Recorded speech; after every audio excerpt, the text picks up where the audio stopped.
On a beaucoup cherché à interpréter la prophétie dans un sens historique rétrospectif, c'est-à-dire comme s'étant réalisé avant que Jean écrivît à Patmos. Il s'agirait de la naissance de Christ et la femme représenterait Israël lorsque nous parlons de l'enfant mâle de Apocalypse 12.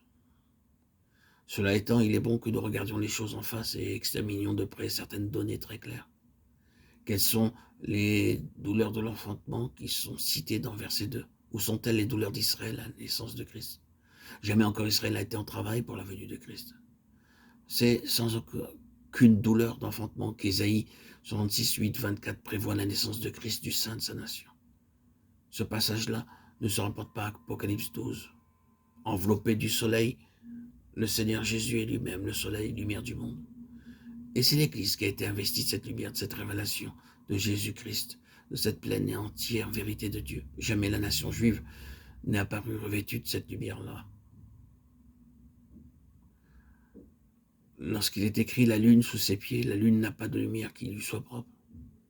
Elle emprunte sa lumière au soleil. C'est exactement le cas de la loi judaïque et de tout le système typologique qui s'y rattache. La loi, les prophètes, les types sont tous des reflets du Christ et n'ont jamais brillé que d'un éclat d'emprunt. C'est en Christ qu'ils trouvent leur accomplissement.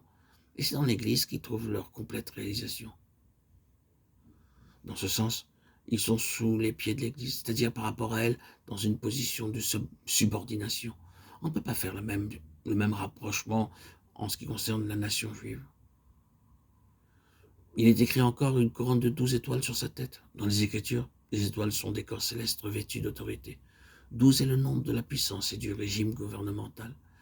Les 12 apôtres peuvent très bien être considérés comme réalisant cette partie du symbolisme. À réitérer plusieurs fois dans l'Apocalypse, on les trouve à l'honneur. Ce que nous avons ici, à notre avis, c'est une expression de la pensée de Dieu au sujet de la position de céleste autorité occupée par l'Église.